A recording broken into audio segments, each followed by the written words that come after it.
Goeiemôre gemeente, dis regtig lekker om weer saam met te wees. Dankie Dominee Frans sodat ek weer hier kan wees. So jy kan sien, die titel vandag is die oogtoets. Die oogtoets. Ek is baie bly, ek het so vinnig rond my gekyk. Daar is nog 'n paar mense met brille, maar nietemin, ek is seker almal van ons was al by die oogarts gewees vir 'n oogtoets. En dis dalk sekerlik baie meer kompleks wat ek dit maak, maar dis basies twee komponente vir my. Die eerste gedeelte is 'n interne ondersoek. So hy kyk met verskillende apparate, kyk hy in jou oog in en hy soek of daar iets is dalk wat verkeerd kan wees. En dan die tweede gedeelte is die eksterne waarneming. So dan vra hy vir jou, kyk, weet natuurlik jy 'n sekere muur waar weet of syfers of letters is en jy moet kan kyk of jy dit kan sien en hoe duidelik dit vir jou is. So daar's hierdie twee aspekte wat hy intern en ekstern doen. Nou as 'n mens bevoorreg was om met goeie sig gebore te geword het, dan is dit iets wat jy baie maklik net aanvaar en jy dink maar dit sal maar vir ewig so wees. Ek was definitief so ou dink, ou sien en ou gaan nou maar aan. En tot die dag wat jy, as jy jou boek weer optel of iets wil lees en jou oë begin traan en jy het so frons op jou gesig, dan besef jy, weet jy wat, ek het hulp nodig. Ek het nou hulp nodig om te kan sien en dis dan wanneer ons kom by die oogarts. So vir interessant, daar's 'n hele klomp faktore wat sig kan beïnvloed.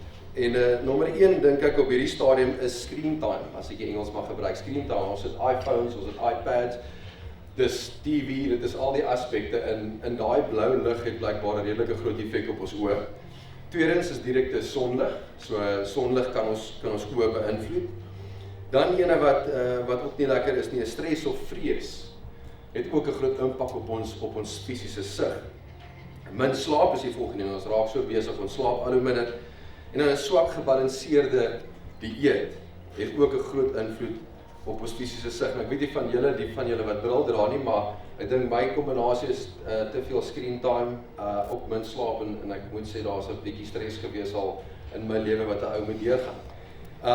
Maar nou dat ek met bril dra, besef ek net die waarde van sig en ek dink terug en ek sê vir myself, was waaroor ek gestres het? Was al die screen time tot laat in die aande en was die min slaap regtig die moeite werd? Kon ek 'n bietjie voorkomend opgetree het dat ek nie op die punt moes kom waar my sig belemmer geword het nie. Nou net soos wat ons 'n fisiese oog het ons ook 'n geestesoog. En met hierdie oog kan ons so klein bietjie in ons gedagtes sien. Jy kan sien wat die week voor jou lê, jy kan sien dalk wat die jaar is wat voor jou lê, jy beplan die jaar vooruit. Jy kan dalk sien selfs ver vooruit, is dit selfs 5 jaar vooruit. Dalk kan jy sien vandag wat die Here vir jou beplan. Jy kan sien wat die Here vir jou kinders beplan.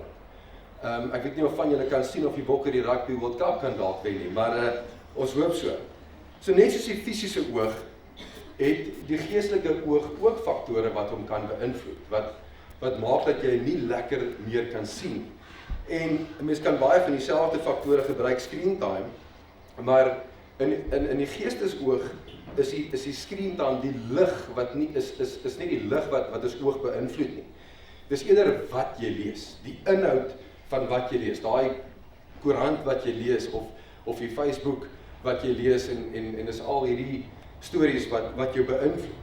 Stres of vrees het definitief ook 'n groot impak op ons geestesoog. Min slaap indirek definitief, 'n swak dieet definitief, en dan ander mense en omstandighede. So die vraag is, wat gebeur as sig beïnvloed word? En dis gewoonlik 'n kombinasie, jy kan of naby sien of ver sien, of jy weet, jy sukkel met een van die twee, en dan kry jy nou jou bril, en dit help jy nou om dit uit te balanseer. Maar dan, die geestesoog is baie dieselfde in die eerste plek, is ook 'n geval van jy sukkel om te sien regtig wat in hierdie volgende week kom. Dis amper asof dit swart voor jou raak. Dis moeilik om te sien wat die Here beplan. Of dis dan, kom ons sê, jy kan nog die week daarom sien, maar weet jy wat, ek weet nie my lewe, dit is net asof dit net nie meer sin maak nie. Ek kan nie sien wat die Here vir my beplan nie. En dan die tweede enetjie wat nou so 'n bietjie anders is as die fisiese oog, is met jou geestesoog kan jy partykeer nog baie goed sien. Jy sien 100% die prentjie, maar is die verkeerde prentjie. Dis nie die prentjie wat God wil hê jy moet sien nie. So hierdie loop hand aan hand en ons sien nou die verskil Helen Keller, wat ek dink julle almal seker ken, sy sê, the only thing worse than being blind is having sight without vision. En vision gaan saam met daai geestesoog. Matteus 6 vers 22 sê, die lamp van die liggaam is die oog. As jou oog goed is, sal jou hele liggaam lig hê. Maar as jou oog sleg is, sal jou hele liggaam sonder lig wees. As die lig in jou donker is, hoe donker moet dit dan nie wees nie? Nou so met hierdie agtergrond, bring dit ons by ons hoofteks vandag, en ons kry dit in Jeremia 1 vers 11. Daar staan, die woord van die Here het tot my gekom. Wat sien jy, Jeremia? Ek het geantwoord, ek sien 'n amandeltak. Die Here het geantwoord, jy het reg gesien. Ek, die Here, staan gereed om te doen wat ek gesê het. Nou, ek kan nie help om te wonder as Jeremia dalk verkeerd gesien het. Hy het dalk gesê, hy sien nou 'n olyfboom. Sou die Here gesê dalk, okay Jeremia, ek is nog steeds lief vir jou, ek is steeds daar vir jou, maar ek kan nie nou voortgaan nie, want jy sien verkeerd. Jy sien 'n prentjie wat jy nie moet sien nie, en dis nie wat ek beplan vir jou lewe nie, so ek kan nie voortgaan nie. Dit laat my dink aan 'n oomblik, dit was nie lank terug 'n insident in my eie huis, ek het op my hurke so gesit en my veters vasgemaak, en my vrou klim op die skaal, so langs my, en ek druk toe my neus in hierdie gevoelige scenario, en ek kyk so en ek sê, jy weeg byvoorbeeld 61 kg. En sy kyk my so en sy sê, nee, redelik aanvallend, en sy sê, ek weeg 60 kg. Jy kyk van die verkeerde angle af. Jy moet hier van bo af kyk.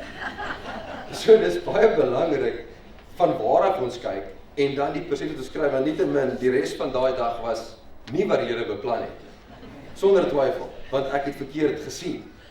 En dit wys ons net dat dit so belangrik, dat wat ons sien, is krities vir die Here om vorentoe te gaan, en vir ons om vorentoe te gaan, want die woord is baie duidelik, net soos vir Jeremia, sê God, maar ek is reg, as jy reg sien, dan is ek reg om voort te gaan met die plan van jou lewe. So die vraag dan nou vanoggend, die $1 million questions wat hulle sê, is hoe kan ons reg sien? Hoe het Jeremia dit reg gekry om te kan reg sien? En ons kry 'n paar antwoorde ten minste van dit in die teksverse net voor vers 11. En dan gaan by vers 4 begin en dan net so deur dit werk. Die woord van die Here het tot my gekom, voordat ek jou in die moederskoot gevorm het ek jou geken. Voordat jy gebore was, het ek jou aan my gewy en jou as profeet van die nasies aangestel. Ag Here my God, het Jeremia geantwoord, ek kan nie goed praat nie, ek is nog te jonk. Toe sê die Here vir my, jy moenie sê jy is te jonk nie. Jy moet gaan na wie ek jou stuur en alles wat ek jou beveel om te sê, moet jy sê. Moenie vir hulle bang wees nie, want ek is by jou. Ek sal jou red. Dit is wat die Here gesê het. Hy het sy hand uitgesteek, my mond aangeraak en vir my gesê, ek het nou my woorde in jou mond gelê. Kyk, ek stel jou vandag aan oor die nasies en oor koninkryke, om af te breek en om uit te roei, om te vernietig en plat te slaan, te bou en te vestig. So hier is 'n proses, as ons mooi kyk, waardeur Jeremia gegaan het, om op die einde van die dag te kon sien in die volgende vers 11. So kom ons kyk na hierdie proses. Die heel eerste proses, of die eerste ding wat gebeur het met Jeremia, hy was geroep gewees. En net so kom God na elke liewe een vandag van ons toe en sê, maar ek roep jou vir 'n baie spesifieke plan, vir 'n doel in hierdie lewe. Vir Jeremia het hy gesê, voordat ek jou in die moederskoot gevorm het ek jou geken. Voordat jy gebore was, het ek jou aan my gewy en jou as 'n profeet, en vir jou is dit 'n ma, 'n pa, 'n broer, 'n suster, 'n besigheidsman, 'n besigheidsvrou. Ek het jou geroep vir 'n baie spesifieke doel. En in Jeremia 29 vers 11 sê, ek weet die planne wat ek vir jou het, dis planne van voorspoed en geluk. So daar's 'n plan, daar's 'n definitiewe plan vir elke liewe een van ons lewe, maar net soos met Jeremia, is daar 'n reaksie wanneer ons hierdie plan sien of besef. En dit is waar ons dan by die stap 2 kom, is ons fokus op ons interne tekortkominge. Vir Jeremia was dit, ek kan nie goed praat nie. ek is nog te jonk. Wat is daai interne aspekte in jou lewe wat amper soos 'n knee-jerk reaksie kom? Jy sien die Here het vir jou 'n plan, maar jy sê ek het nie genoeg geld nie. Jy sê ek het nie selfvertroue nie. Jy sê maar ek het nie die span gehaal nie. Jy sê ek my besigheid sukkel. Dis 'n klomp faktore en dis amper net asof dit kom en ons kyk in plaas van na God en die plan, kyk ons na hierdie interne faktore wat ons so terughou. Die Here sê dan baie duidelik vir ons, moenie sê jy is te jonk nie. Moet dit net nie sê nie. Daar's realiteit voor dit, maar moenie die realiteit vir jou te groot maak. Jy moet dit nie groter maak as wat ek is nie. Die Here sê verder in sy woord, hy sê jy kan alles te doen deur my wat jou die krag gee. Met mense is baie goed onmoontlik. Maar met my, met God aan jou kant, is niks onmoontlik. Dan bring dit ons by die derde plek waardeur Jeremia moes werk, en dis die vrees vir die eksterne faktore. Dis nou waar die oogtoets inkom, die interne en die eksterne. En hier sit waar ander mense, ander omstandighede en dinge op jou afspeel en dit lyk skrikwekkend, dit lyk verskriklik erg. Die skrif hierso van Jeremia sê waar God vir Jeremia sê, moenie vir hulle bang wees nie, want ek is by jou. Ek sal jou red. Dit is wat die Here gesê het. In die Engels sê dit ook baie mooi, sê, do not be dismayed at their faces. Do not be dismayed at their faces. Ek weet in die begin daar, toe ek begin het om te preek, en selfs op skool, toe ek, as jy mondeling moes doen, dis asof jy die een ou se gesig sien, wat lyk asof hierdie preek die swakste preek in die wêreld is, en dis net asof jy daai ding optel, en dan affekteer dit jou.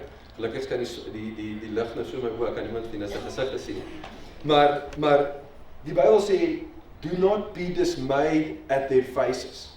En ek dink die beginsel hierso is dat die voorkoms van die gesig, die voorkoms van die probleem, lyk baie erger as wat dit regtig is.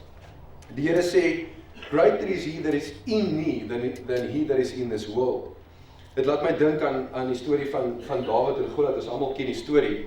Dawid was eintlik 'n baie klein man van statuur, dus hoekom hy was nie deel van die army gewees nie. Sy pa het hom 'n skaapwagter gemaak, sy broers was weer baie groot en sterk, en hulle was in die army.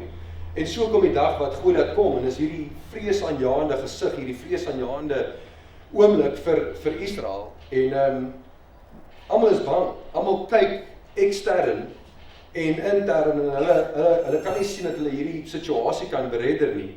En Dawid het die vermoë gehad daai dag om nie intern te kyk en te sê ek is te klein.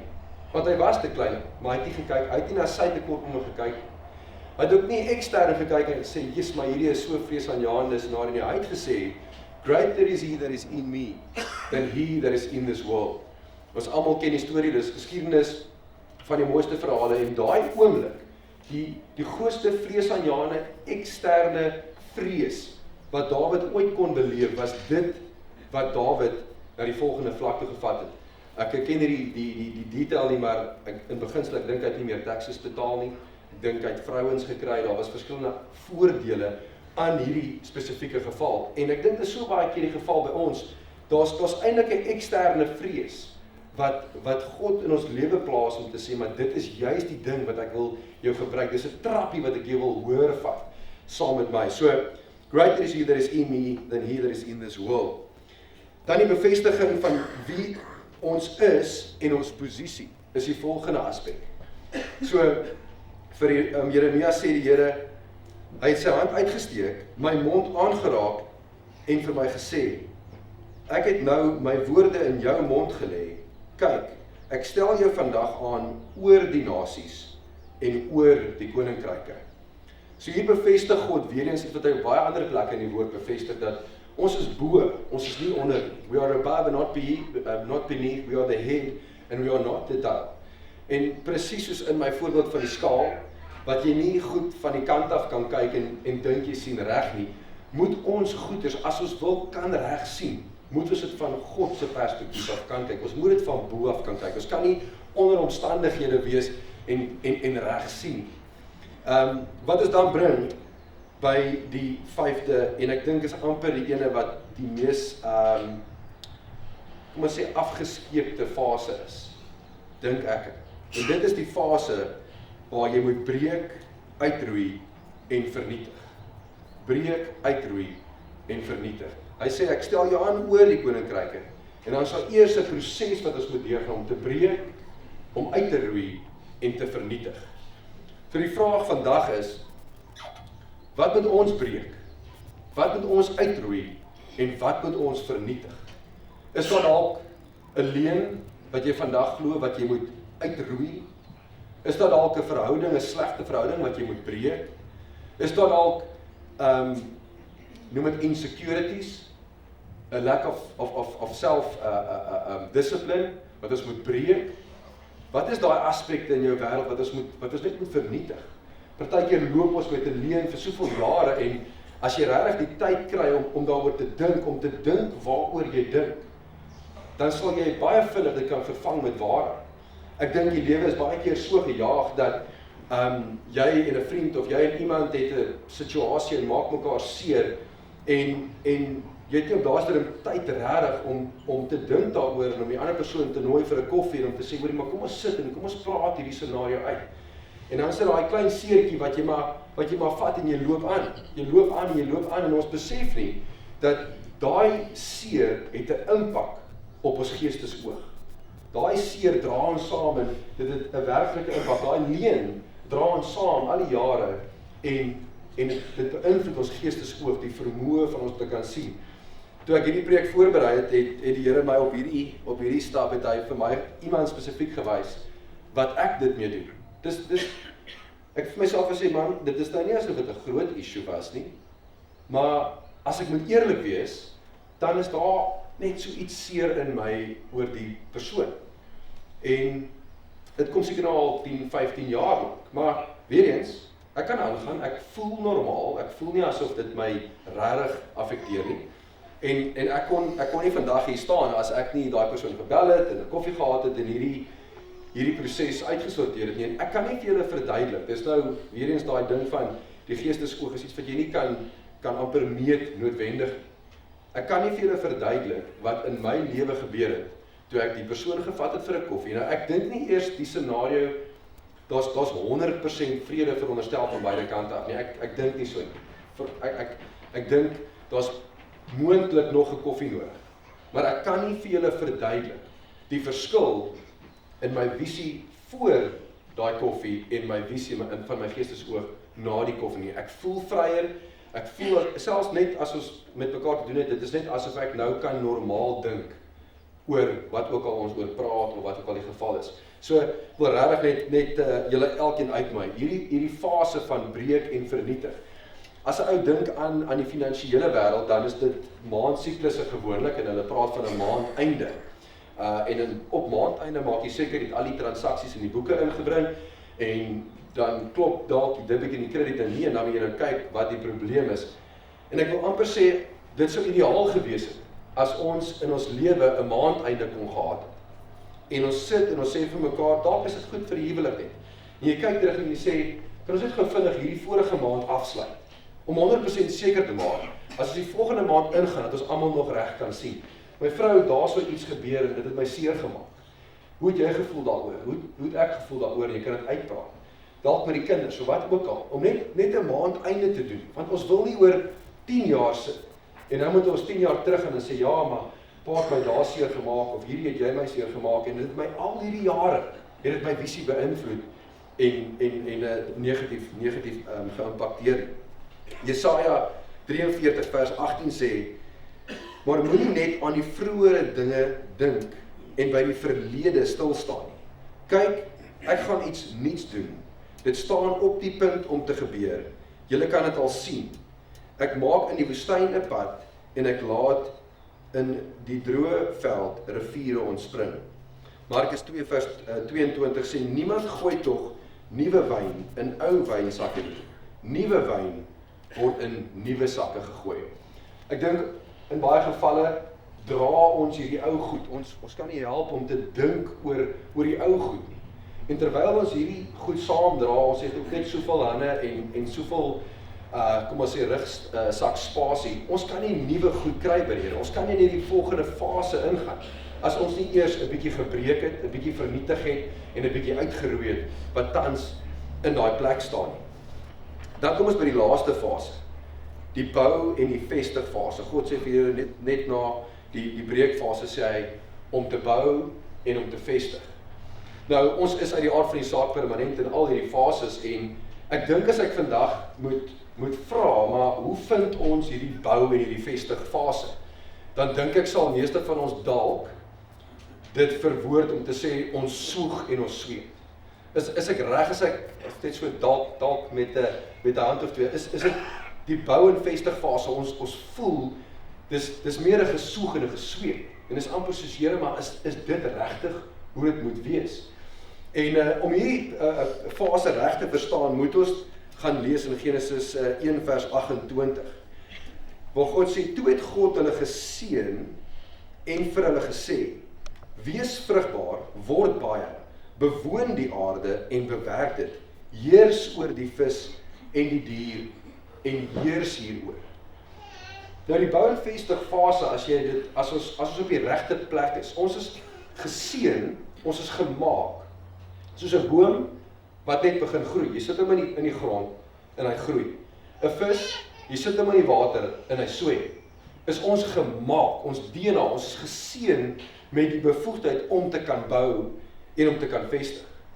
So, hoekom voel dit partykeer asof dit net 'n gesoeg en 'n gesweet is? Ek dink nie dis noodwendig suppose om maklik te wees nie. Ek dink nie dit is wat ek probeer sê nie, maar ek probeer sê dit behoort natuurlik te kom. Die bou en die vestig fase, elke liewe een van ons het 'n gawe gekry om te kan bou en te vestig.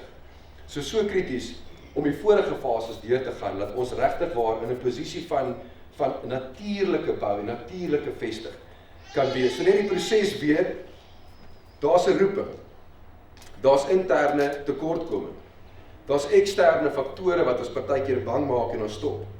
Dan kom die Here en hy bevestig vir ons wie ons is in ons posisie. Ons posisie is bo en nie onder nie. Dan moet ons gaan stil staan en gaan kyk, maar wat moet ons afbreek? Wat moet ons uitroei? En wat moet ons vernietig?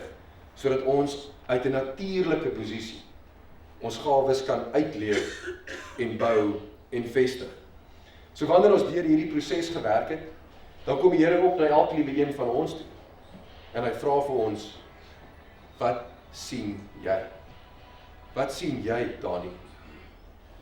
Wat sien ons? En hy sien hierdie afwagting, dat ons reg kan sien, wat hy het 'n plan vir ons lewe. Hy het 'n plan wat voorspoed en geluk insluit. 'n Plan wat hy wil uitvoer, wat soveel ander mense se lewens gaan beter maak. Dalk moet ek dit ook nou net sê, is toe ek die proses gaan aanspreek het met die ander persoon, toe kon ek sien dat dit was nie net ek wat vrygekom het, dit was die ander persoon ook. So ons kort net die een persoon wat bereid is om die stap te neem en om net te gaan sê hoe ons voel en daaroor te kan praat, want dit is nie net jy wat gaan vrykom, dit is heel moontlik die ander persoon ook. Ek wil graag afsluit met Dr. Caroline Leaf se woorde, wat sê, the task is not so much to see what no one has yet seen, but to think what no one has yet thought about that which everybody sees. Net weer lees, the task is not so much to see what no one has yet seen, but to think what no one has yet thought about that which everybody sees. Nou net ons laaste skrif vir die dag is Ephesians 1 verse 18. Paul prays and he prays that the eyes of our understanding, die geestelike oë, that the eyes of our understanding may be enlightened, that you may know the hope of his calling.